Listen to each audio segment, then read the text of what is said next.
The boy accidentally ventured into the mysterious world of the Black Tower. Various magical creatures live here, and there are slave hunters specialized in capturing humans. Our world is on the brink of danger. The boy carrying the family mission must stop the monsters from the Black Tower invading. In 1984, in Krefeld, the young boy Mark woke up to eat cake. However, he heard a roar coming from the next room. Right after, his father rushed in. He smashed the animal figurines on the table. He dragged the little boy downstairs. His elder brother had already packed their things. The three of them got in the car, ready to leave, but their mother stopped them. Ignoring his wife, the father abruptly turned the steering wheel. They sped away towards the front. He turned his head, and reassured Mark that everything was fine, but then his entire head caught fire. Mark instantly woke up from the dream. The time shifted to the year 1994. Today is his 16th birthday. Mom is sleeping on the couch. Mark takes the gift from the table and goes to school. Today, a girl named Becky transferred to their class. Mark fell in love with her at first sight.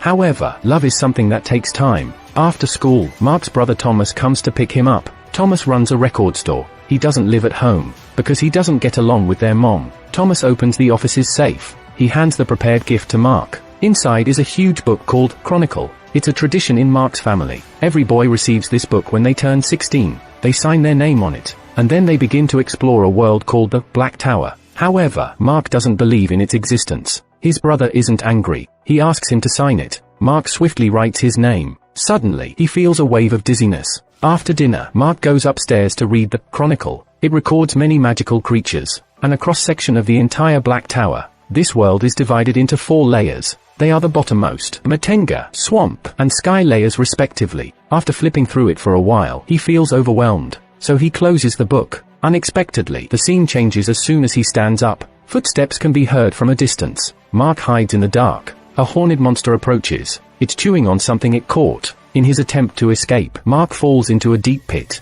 The monster quickly catches up. It's about to raise its axe. Mark covers his eyes, and instantly wakes up. The rest of the day, Mark remains restless. He returns the Chronicle to his brother. He tries to forget about last night's hallucination. At that moment, Becky comes to the store to buy records. He clears his throat and greets her. They both love music. Mark takes her to the rooftop to eat. Becky recently moved from Berlin. Her mother forced her to live with her father for a while. Mark and Becky have their own worries. They quickly become close friends. Mark doesn't return home until dinner time. When he returns, Mom is chatting with his brother. It's been a long time since this scene occurred. Mark feels relieved, but the harmony doesn't last long. Mom is dissatisfied with the eldest son's career. She is still upset about his dropping out of school. A few years ago, because of violent behavior, Thomas was sent to a mental hospital. He stayed there for a while. It completely disrupted his life plans. Both of them have grievances about the past. They start arguing after a few sentences. The brother gets angry and leaves. Mark follows to apologize on behalf of his mother. However, Thomas asks him to get in the car. They arrive at Angel's Cemetery. Their father's old workshop is here. Mark follows his brother and climbs to the rooftop. At first, he is afraid of the height, but Thomas says, "Our family is a generation of craftsmen. The ability to handle heights is engraved in our DNA, and Mark has signed his name in the Chronicle. It represents accepting the legacy of our ancestors." He encourages his brother to stand up boldly. Mark follows his advice. He realizes that he has truly overcome his fear of heights. The two of them crawl from the attic into the room. Thomas wants to find their father's lead hammer. Mark holds an empty box and looks at it closely. As a result, he is accidentally stabbed by the iron nail on top. Immediately after, the floorboards open up. The lead hammer is inside, and it seems alive. It drills into Mark's palm. Thomas says the lead hammer is a weapon against griffins, and that creature depends on the blood of our family to survive. Dad also told stories about griffins. This creature is born from hatred. It fantasizes about ruling every world it can enter. Although the griffin can't currently enter the human world, it can use magic to manipulate anything made of stone in the human world. The brother wants Mark to help him kill the griffin, but the younger brother lacks the courage. At this moment, a dark figure flashes outside. The two of them want to leave this place. Surprisingly, the statues in the cemetery come to life. Wielding weapons, they come towards them ready to attack. The two of them hide back in the old workshop. The stone statue behind the door is enchanted. It immediately engages in battle with the enemy. When Mark wakes up, it's already bright outside. His brother is nowhere to be found. The chaos outside indicates that last night wasn't a dream. He can't find his brother anywhere. He temporarily takes over the record store. Mark opens the Chronicle to study. He once again travels and enters the Black Tower. This time, he finds himself in a dense forest. Mark calls out his brother's name. He sees a cigarette but on the ground. He follows the trace and moves forward. Unexpectedly, someone tackles him. The person is none other than Thomas. He is happy to see his younger brother enter the Black Tower. He explains that they are currently in the lowest level of the tower. The elder brother wants to enter the Matenga, to learn the skills of a warrior, to kill the Griffin and fulfill their mission. Mark just wants to leave as soon as possible. Upon hearing this, Thomas allows him to use the teleportation gate to go home. But he realizes that Mark doesn't know where the teleportation gate is, because Mark just needs to focus on where he wants to go. He can instantly arrive at the Black Tower. Thomas speculates that Mark is a traveler. Mark wants to ask what that means, but the other person refuses to reveal more. The sky inside the Black Tower is gradually brightening. Thomas covers his younger brother's mouth. He signals Mark to look to the left. There's a slave hunter hiding behind the tree. Thomas signals Mark. When he lets go, Mark should run quickly. The two brothers run like arrows released from a bowstring. However, the slave hunter pursues them relentlessly. He even catches the older brother. Thomas tells the younger brother not to worry and to leave quickly. Meanwhile, Becky discovers that Mark's house is unusual. She seeks help from Sasha in her class. They go to the library together to research. They find from old newspapers a news article from many years ago.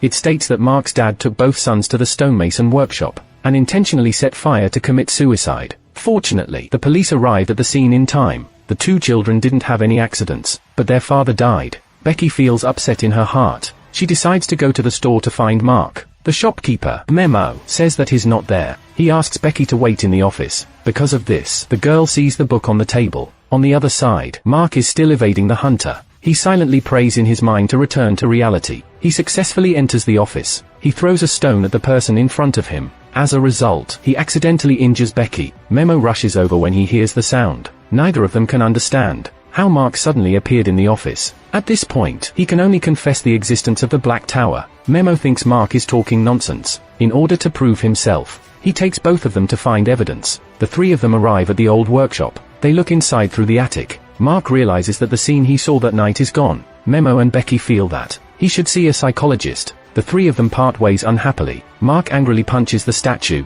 As he swings his fist, the world inside the Black Tower trembles. It seems to resonate with his anger. Mark is stopped by his mother when he returns home, and she asks him where his brother is. He lies and says his elder brother went out of town for business. They can't reach him recently, but this is not a long-term solution. Mark goes to find Memo for help under the cover of night. Memo is his elder brother's best friend. Currently, Mark's ability to travel is inconsistent. The two of them prepare to find the teleportation gate Thomas mentioned. They follow the records in the chronicle, and arrive at the abandoned church together. Luckily, Mark's speculation is correct. He successfully finds the entrance, and he takes Memo into the Black Tower. Memo was originally lame, but as soon as he enters the Black Tower, his leg disability disappears. Immediately after, the door behind them closes. Memo asks how they can get out now. Mark says that as long as they close their eyes, and think in their minds, I want to go back. The next second, they will disappear from that spot. Only Memo is left in the Black Tower, looking confused. Mark returned home. He saw that Memo hadn't come back. He quickly opened the book and tried to travel back, but he was interrupted by Petra. Petra got angry when she saw this old book. She directly locked her son in the room.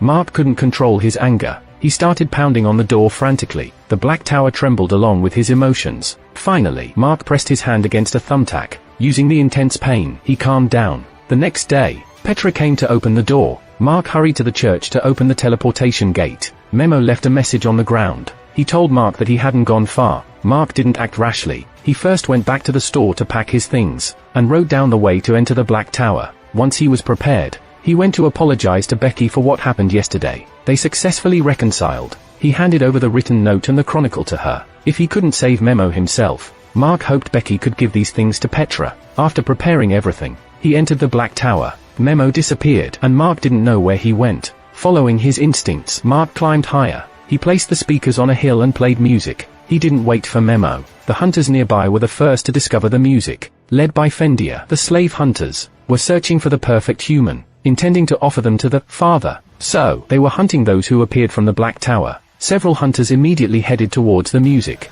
Mark, who was hiding in a concealed place, was holding binoculars. He quickly spotted the hunters. Although Mark didn't make a sound, these hunters were unusually perceptive. They actually discovered the human hiding in the darkness. Mark hurriedly escaped. He kept running deep into the forest, and encountered a strange and mysterious person. The mysterious person smeared fish guts on Mark's body, to conceal the human scent. This trick worked as expected. The two of them successfully evaded the hunter's pursuit. The mysterious person then removed his face covering. It turned out to be Memo. He had a strong survival ability. According to their conversation, it can be inferred there are humans living in this place, but slave hunters are capturing and enslaving them, and one day in the outside world is equivalent to 3 weeks inside the Black Tower. Since Mark told Becky to bring Petra tomorrow to open the teleportation gate for support, so he and Memo have to stay inside the Black Tower for 3 weeks, they decide to go to the teleportation gate and wait for a day. If Becky doesn't show up, it would prove the existence of a time difference. At that moment, they hear someone shouting nearby.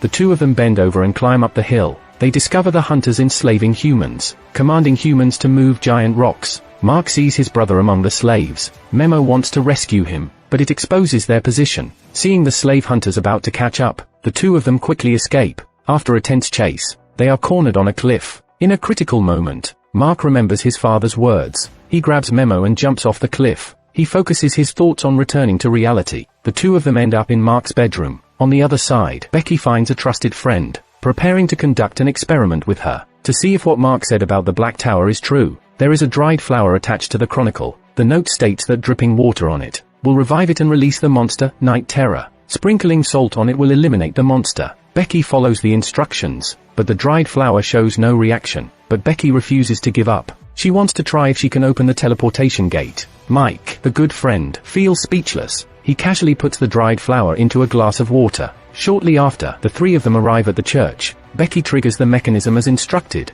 A stone nearby spits out a stream of water, but the door in front of them remains motionless. The three of them leave disappointed. As soon as they step outside, they are caught by the police. Meanwhile, Mark tries to contact Becky, to let her know that he has found Memo. Unbeknownst to him, she is not at home. Meanwhile, the dried flower on the table absorbs the water, and the monster Night Terror is about to be born. The next day, Mark meets up with Memo. They plan to rescue Thomas. Memo has spent 3 weeks inside, and has some knowledge of the Black Tower. There are many pits known as basalt mines. Most of the captured humans are located there, responsible for mining stones for the Griffins. Thomas must be in one of those mines. Memo has built a makeshift cabin nearby, as it is the only area with a water source. The hunters come here to fetch water every few days. They can wait at the water source, and secretly follow the hunters to locate the mines. The scene shifts to the Black Tower's base. On a high throne sits a human dressed in white. The Griffins use him to speak, and give orders to the slave hunters. He orders the execution of Fendir, who failed to capture Mark, and appoints Demia as the new leader. The battle between good and evil is about to begin. Becky returns home from the police station. She discovers that the dried flower has bloomed. There is still a sticky liquid on the flower bud. She didn't see the legendary monster, so she hands the chronicle to her father, because he is Mark's psychiatrist. After the failed test yesterday, she decides to keep her distance from Mark. Meanwhile, the psychiatrist looks through the chronicle at home. Shortly after, Mr. Yasu from the pet shop pays a visit. He says a code word about mosquitoes. The doctor's expression changes, and he invites Mr. Yasu inside. They have a conversation, but it's unclear what they discuss. Later, the doctor finds Petra. He says Mark's psychological issues are getting worse. Not only does he believe in the existence of the Black Tower, but he also wants to enter it. Petra can't bear to lose her younger son anymore. She intercepts Mark, who is getting ready to leave. Then a familiar van stops at the door. Mark will never forget this van, as it's the same van that took his brother to the mental hospital. Unexpectedly, Petra repeats the same act. She locks up her younger son as well. Mark struggles desperately, and punches down the old doctor. Swiftly, he climbs onto the roof and escapes. He runs to meet up with Memo, but in the next second, he is tackled by several men in white coats. There was an ambush here too, just as the doctor is about to inject Mark with a sedative. Fortunately, a man in hoodie appears. He quickly deals with the doctors present. Mark and Memo take the opportunity to enter the Black Tower. Petra anxiously waits outside the church. Shortly after, she sees the hoodie man coming out. He wipes the blood off his hands, and takes off his hood, revealing a face identical to Mark's. Then he runs away into the distance. Petra enters the church upon seeing this, only to find dead bodies on the ground. Mark is unaware that he has become a suspect. He follows Memo and proceeds with the plan. The other person enjoys their time in the Black Tower, because Memo's legs are not disabled here. His nearsightedness is also corrected. His mind is clearer, and his body is more agile. It's like an upgrade. At night, they light a campfire and rest. Suddenly, it starts raining. Memo immediately shouts for Mark to leave, because the rain will water the dried flowers, and release the night terrors. The little monsters are getting restless. The two of them scramble to climb to a higher place. They finally shake off the swarming night terrors. The next day, when Mark wakes up, the night terror from last night are already dried up. They continue their journey towards the wooden cabin. The long journey has exhausted them. Fortunately, after passing through the bushes, they finally reach the water source. The doctor learns about Mark's murder and tells his daughter Becky about it, warning her not to go out during this time. Then the doctor rushes to the crime scene. The police know he is Mark's psychiatrist and ask him for information about Mark's recent mental state. The doctor subtly guides the police to believe that Mark is the murderer. Becky is lying on the ground listening to music. Unexpectedly, the resurrected night terror appears and crawls into Becky's mouth. She stumbles and runs to the kitchen. She uses kitchen utensils to remove the creature and throws it into the trash bin. Becky grabs salt from the cabinet and pours it in. She presses down the trash bin lid until the night terror inside are completely dead. Becky realizes that Mark was telling the truth. She immediately opens the Chronicle and contacts her friends. The three of them leave in a car. The doctor is unaware that his daughter has run away. He goes to the back of the yard. He ignites the brazier with gasoline and burn off the blood-stained hoodie. It turns out he disguised himself as Mark and committed the murder. What is the doctor's true identity? At the same time, a faceless illusionist arrives at the Black Tower Sanctuary. He transforms into a leaf and drifts into the house. He also holds a glass jar with mosquitoes. The illusionist reports to the Griffin. News comes from the human world spy. The frame-up mission against Mark has been accomplished. It seems that Yasu from the pet shop and Becky's dad are both related to the Black Tower. Meanwhile, Mark and the other person have arrived at the wooden cabin. They set up traps outside the house, patiently waiting for the hunters to arrive. Soon, the sky darkens. The two talk by the lakeside. Unaware, a mosquito flies in quietly and bites Mark. The mosquito then flies onto the illusionist's hand. The illusionist crushes the small insect, licks the blood off his finger, and reports Mark's location to the Griffin,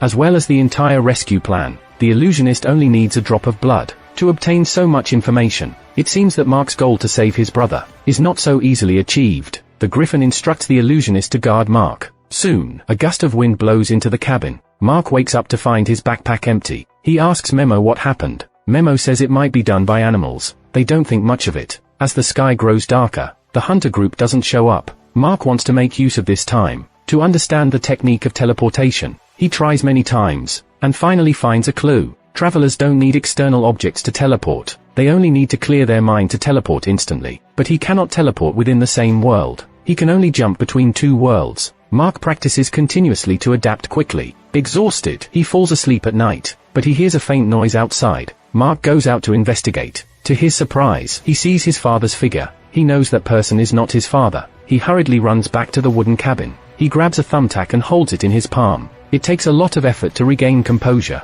Mark has always had symptoms of anger issues. He needs the thumbtack to calm down. Because the hunters are taking a long time to appear, his condition becomes increasingly unstable. Memo notices that Mark is not well. So, Memo throws all the thumbtacks into the water. Memo and Thomas are close friends. They are well aware of Mark's family matters. Naturally, they know the cause of Mark's illness. That year, Mark's father took his two sons to the workshop to destroy the research about the Griffin, to prevent others from finding the entrance to the Black Tower. They instructed Mark to guard the chronicle book inside the car, but young Mark felt scared. He got off the car and called out to his brother. He always believed, if he hadn't held his brother back, the other person could have helped their father, and then Dad wouldn't have died. Memo leaned in close to Mark. Your father's death is all your fault. At this point, it's not hard to guess. Something is off about the Memo in front of them, but Mark was already enraged. He kept hitting Memo, almost smashing his face to pieces. The Griffin sensed Mark's emotions, and ordered the hunters to capture him immediately. On the other side, Becky went to find Petra. She explained that Mark wouldn't kill anyone.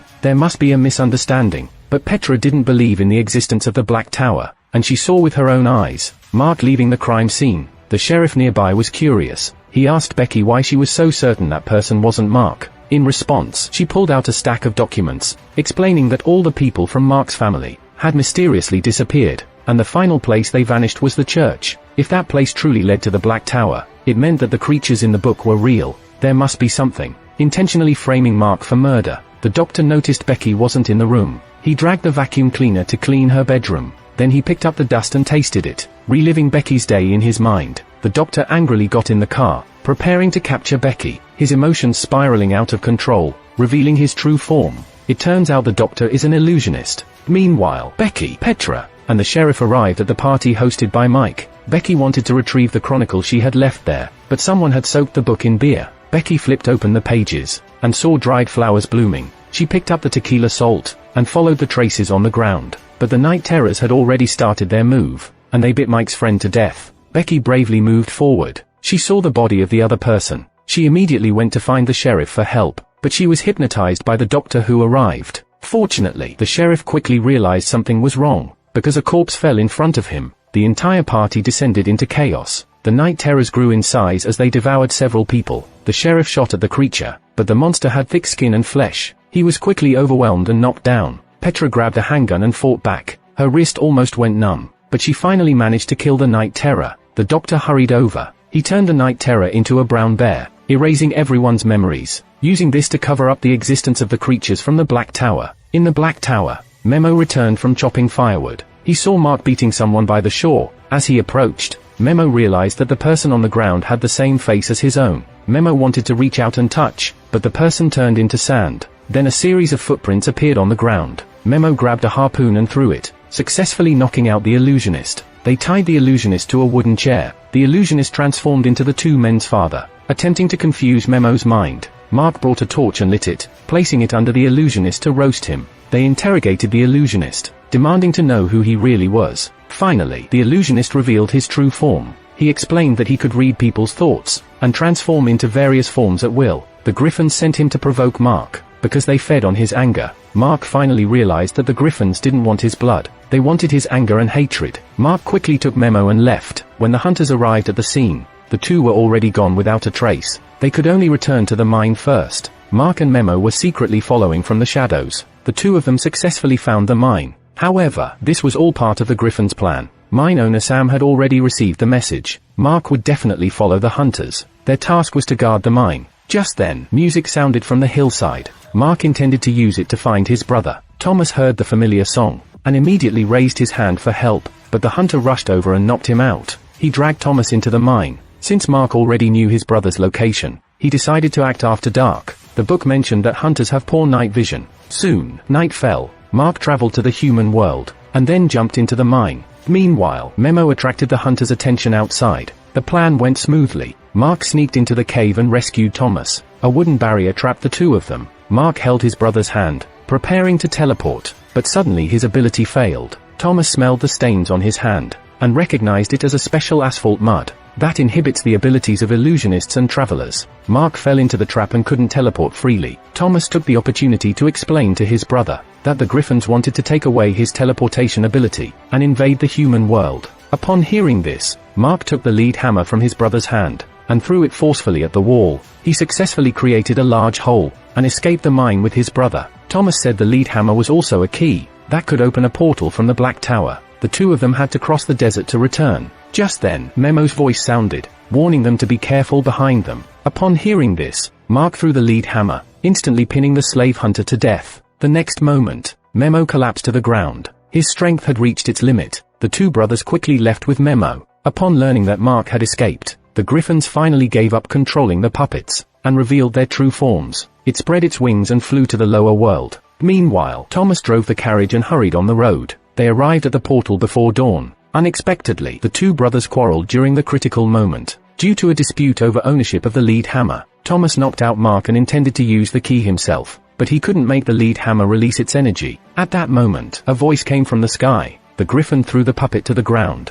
When Mark woke up from dizziness, he found himself surrounded by thick fog. Memo and Thomas were nowhere to be seen. Mark searched around, finally seeing his brother ahead, but behind him, there were the giant claws of the Griffin. Thomas threw the lead hammer to the ground, and Mark picked it up and held it in his hand. On the other side, the police arrived at the party scene. No one remembered the night terror, and it was considered a bear attack on humans. The sheriff called Petra aside. In fact, he was the one responsible for Mark's father's suicide case years ago. He had hidden the truth from the public all along. On the day of the fire in the workshop, the sheriff witnessed him burning, but mysteriously, after the fire was extinguished, there was no trace at the scene. There were no teeth or bone fragments, not even a single one. Such a situation was extremely rare. To avoid causing a stir, the prosecutor randomly found some ashes to give to the family for burial. In fact, nobody found Mark's father's body. He seemed to vanish without foundation. The sheriff wanted to confront the prosecutor about it, but he found that the person had no face, and apart from him,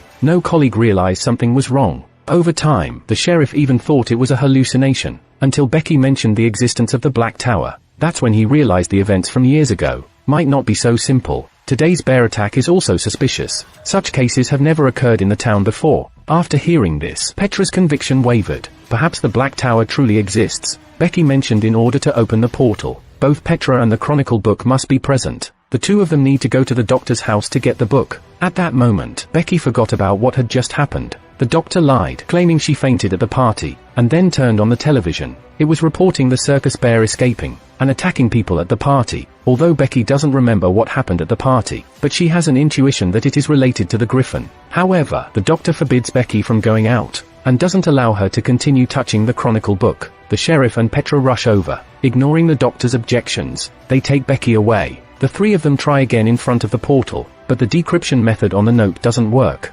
Mark left a puzzle that only his mother can solve, and the situation inside the door is highly urgent. The griffin threatens Thomas's life, continuously provoking Mark. His father had said not to be devoured by hatred. Mark must calm his anger, release the hammer from his hand. He turns and walks into the mist. Mark finds the weakened memo. On the other side, Petra finally discovers some clues. She knows her son loves the moon. The star disc on the door should be aligned around the moon. Petra goes up and manipulates it. Indeed, the portal opens, and Mark and Memo are right ahead. The griffin also appears. Becky rushes over and takes Memo away. Mark summons the hammer and hits the griffin's arm. Thomas falls to the ground as a result. Mark helps his brother up and returns to the church. Petra quickly closes the door. The people from the Black Tower haven't given up. Yasu, the pet shop owner, transforms into his true form as an illusionist. He is the prosecutor from back then. Yasu spits out an egg from his mouth. A creature emerges from it. He kills the psychiatrist and takes his place. The two of them will continue to lurk in the human world. They will stop at nothing to send Mark back to the Black Tower. Mark thought his life was about to be back on track, but more troubles come one after another. Mike, for some reason, still retains memories of the party. He is unwilling to let his friends be harmed by monsters. He steals the Chronicle book, and carries his friend into the Black Tower. Meanwhile, Mark's favorite band, Nirvana, dominates the news. The 27-year-old lead singer committed suicide by gunshot yesterday. Mark's youth is in chaos. It needs an urgent of stability. The story continues, but this season comes to an end. Adapted from a best-selling novel, a high school student travels through different dimensions, and battles with magical creatures. This genre is not unfamiliar, but after the first season ends, the story still remains on the surface. Whether it's Mark's family story or the worldview of the Black Tower, and the introduction of various monsters, they are not yet fully developed. If you like my channel, please subscribe to my channel.